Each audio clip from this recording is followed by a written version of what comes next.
Hi friends, ನಮಸ್ಕಾರ ಎಲ್ರಿಗೂ. ಎಲ್ಲರೂ ಹೇಗಿದ್ದೀರಾ? ಹೋಪ್ ಎಲ್ಲರೂ ಚೆನ್ನಾಗಿದ್ದೀರಾ ಅಂತ ಅನ್ಕೊಂಡಿದ್ದೀನಿ. ನಾನಿವತ್ತು ಒಂದು ಡ್ರೆಸ್ಸಿಂಗ್ ಟೇಬಲ್ನ ಹೇಗೆ ಬ್ಯಾಕ್ಗ್ರೌಂಡ್ ಡೆಕೋರೇಷನ್ ಆಗಿ ಕನ್ವರ್ಟ್ ಮಾಡ್ಬೋದು ಅಂತ ನಾನು ತೋರಿಸ್ಕೊಡ್ತೀನಿ. ಬನ್ನಿ, ಕ್ವಿಕ್ ಆಗಿ ಮಿನಿಮಲ್ ಥಿಂಗ್ಸಿಂದ ಮನೇಲಿ ಹೇಗೆ ಮಾಡ್ಬೋದು ಅಂತ.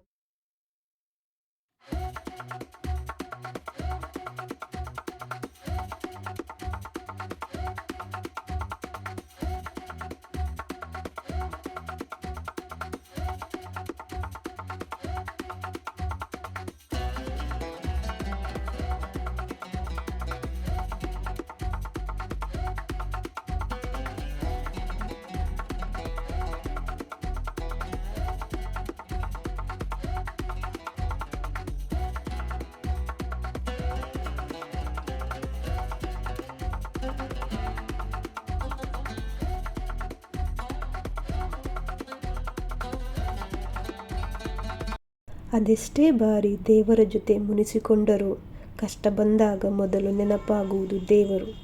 ಕಷ್ಟಗಳ ಕೊಡುವ ಸೂತ್ರಧಾರಿಯೂ ಅವನೇ, ಕಷ್ಟಗಳ ಎದುರಿಸಲು ಜೊತೆಯಾಗುವ ಪಾತ್ರಧಾರಿಯೂ ಅವನೇ. ಎಲ್ಲರಿಗೂ ಗೌರಿ ಮತ್ತು ಗಣೇಶ ಹಬ್ಬದ ಶುಭಾಶಯಗಳು. ನೀವೇ ನೋಡ್ತಾ ಇದ್ದೀರಾ ಹೇಗೆ ಕಾಣಿಸ್ತಿದೆ ಅಂತ.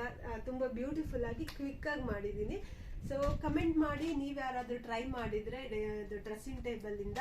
Hope you all like it and thank you so much everyone for watching. Subscribe ಮಾಡಿ, ಯಾರೆಲ್ಲ ಫಸ್ಟ್ ಟೈಮ್ ನೋಡ್ತಾ ಇದ್ದೀರಾ, please do subscribe to my channel. Thank you.